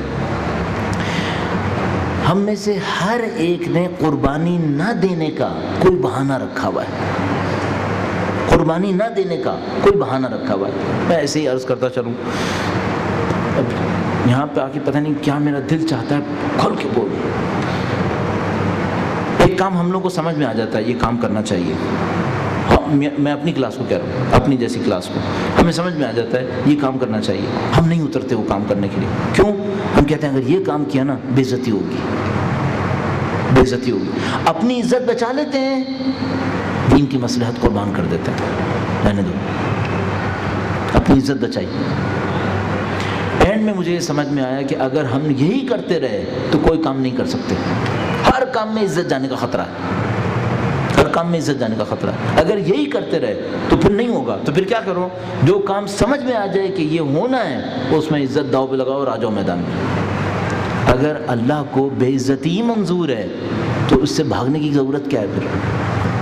اگر اللہ کو یہی منظور ہے کہ میں اور آپ دین کے نام پہ بے عزتی اٹھائیں تو اٹھا لو۔ کیا پہلے اہل بیت نے مصیبتیں نہیں اٹھائیں؟ کیا سید الشہداء کو نہیں پتا تھا کہ اسیر بھی بننا ہے؟ سب پتا تھا۔ ظاہری بے عزتی تو تھی نا، جنگ فتح تو نہیں ہو رہی تھی ظاہری طور پہ، جنگ میں تو دیر لگے تھے فتح کی نشانیاں ظاہر ہوتے ہوتے، لیکن وہ سب اٹھانا پڑتا ہے۔ ہم لوگوں کے ساتھ مصیبت یہ ہے کہ جہاں ہمیں نظر آتا ہے نہیں میری عزت داؤ پہ لگ جائے گی، وہاں پہ ہم کہتے ہیں نہیں پھر ٹھیک ہے، پھر میں یہ کروں گا ہی نہیں۔ کیوں نہیں کیا؟ لگاؤ اپنی عزت داؤ کے اوپر۔ اگر دین واقعاً اتنا عزیز ہے داؤ پہ لگاؤ۔ لیکن یہاں پھر ہم لوگ مصلحتوں میں پھنس جاتے ہیں اور ہم کہتے ہیں نہیں میں نہیں کروں گا، یہ میرے بس کا ہی نہیں ہے، کوئی اور کرے اس کو۔ نہیں، کوئی اور نہیں کرے گا، پھر کام پڑا رہ جائے گا۔ جیسے میں نے ابھی اذان کا عرض کیا، میں جس سے کہوں گا نا کہ یہ صحیح ہے یہ غلط ہے، کہے گا بات تو صحیح ہے، تو میں کہوں گا دو، لیکن نہیں ہوگا، میں دوں گا تو بہت جوتے پڑیں گے، میں بہت مار لگے گی، میں نہیں دوں گا۔ جب تک کوئی جرأت نہیں کرے گا صحیح کام کی تو صحیح کام کیسے ہوں گے؟ کسی نہ کسی کو تو جرأت کرنی پڑتی ہے نا۔ اب یہ ہے کہ ہماری قوم میں جب اس جرأت مند لوگ آ جائیں گے کہ ہاں جو چیز سمجھ میں آ جائے کہ ہاں یہ صحیح ہے تو کرو، پھر ٹھیک ہے، زیادہ سے زیادہ کیا ہوگا، لوگ برا کہیں گے، بھلا کہیں گے، ماریں گے، کوٹیں گے، پھر یہ تو سارے کام اہل بیت نے جھیلے ہیں، ان کے اصحاب نے بھی جھیلے ہیں، اس سے بھاگنے کا کیا ضرورت ہے؟ تو جب ہم لوگ قربانی کے لیے تیار ہو جائیں گے تو ہمارے بہت سارے مسائل حل ہونا شروع ہو جائیں گے۔ اور الحمدللہ کافی لوگ ہیں کہیں نہ کہیں کوشش کرتے رہتے ہیں. البتہ میں آخر میں پھر لے آؤں, میں نہیں کہہ رہا کہ میں نے یہ میں جسے کہتے ہیں فیصلہ کر رہا ہوں کہ جو 3 وقت جو 5 وقت اذان دینے کا معاملہ ہے وہ قطعاً بس آج سے شروع نہیں. آپ مشورہ کریں, ایک دوسرے سے پوچھیں. اگر کوئی منطقی وجہ سمجھ میں آتی ہے کہ 5 وقت نہیں دینی چاہیے تو نہیں دیں, کوئی بات نہیں, جیسے چل رہا تھا ویسے ہی چلے گا. لیکن اگر عقل اور منطق اور شعور سے سمجھ میں آتا ہے کہ 5 وقت دینے میں بھلائی ہے تو پھر ڈرے نہیں, پھر ڈرے نہیں. لوگوں کو اعتماد ملے, اعتماد میں لینے کی کوشش کریں, ایک دوسرے کو سمجھانے کی کوشش کریں. آج ارادہ نہیں تھا کہ 5 وقت اذان کے اوپر بولتا, پتہ نہیں کہاں سے دماغ میں آ گیا اور بیچ میں اذان بھی آ گئی تو میں نے سب کا سب بول دیا. یہ منصوبہ ہے میرے دماغ میں آگے کے لیے. اچھا, اس پر کوئی اس کی اہمیت اتنی نہیں ہے کہ قوم میں جھگڑا ڈال دوں, نہیں, اس کی اہمیت اتنی نہیں ہے کہ ہم مثال کے طور پر کہیں جعفر طیار میں جھگڑا ڈال کے چلے گئے کہ بھائی ایک دوسرے سے لڑا کے چلے گئے, نہیں, اس کی اتنی اہمیت نہیں ہے. اس لیے میں نے کہا میں اس وقت کروں گا جب اپنی مسجد بناؤں گا, تاکہ مسجد میں تو کم سے کم میں اپنا وہ کر دوں گا, ہاں بھائی میں نے بنائی ہے, بھائی میں نے اس لیے بنائی ہے. شروع سے پہلے دن سے اعلان کر دوں گا بھائی یہاں مسجد میں 5 وقت اذان دلاؤں گا. آہستہ آہستہ پہلے سے ہی گراؤنڈ بنا رہا ہوں, مختلف جگہوں پہ کہہ دیتا ہوں کہ اگر میں نے مسجد بنائی تو میں 5 وقت اذان دلواؤں گا. اور مجھے یہ سمجھ میں آتا ہے. ہاں, اس دوران میں وقت ہے, اگر کسی کو سمجھ میں آتا ہے کہ میں غلط سوچ رہا ہوں تو آقا مجھے سمجھائے کہ دیکھو بھائی یہ جو آپ سوچ رہے ہیں غلط سوچ رہے ہو, تو اس کو پھر ہم کنسیڈر کریں گے کہ ہاں اگر واقعاً سامنے والے کی بات میں کوئی دلیل میں وزن ہے تو اس دلیل کو سمجھنے کی کوشش کریں گے. اور اگر ہمیں سمجھ میں آئے کہ ہم غلطی پر ہیں تو اپنی غلطی کا اعتراف کر لیں گے اور اس فکر کو چھوڑ دیں گے.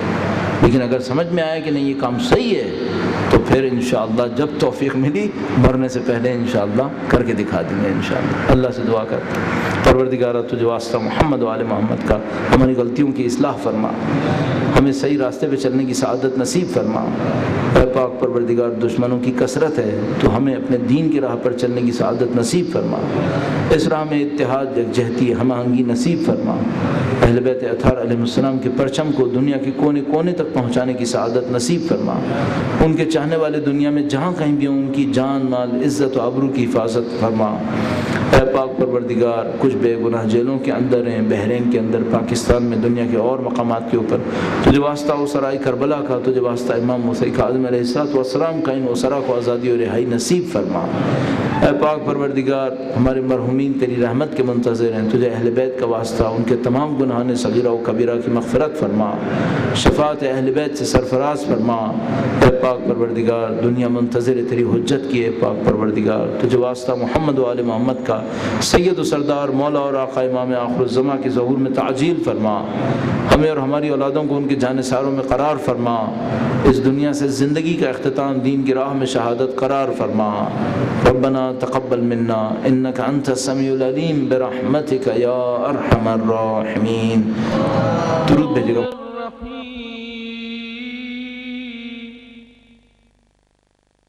اللهم كن وليك الحجة ابن الحسن صلواتك عليه وعلى آبائه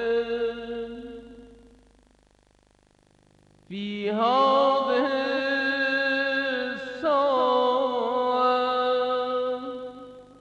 وفي كل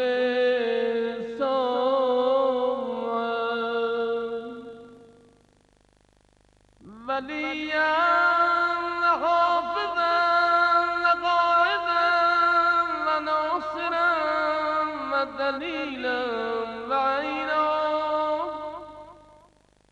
حتى تسكنه أرضك طوعا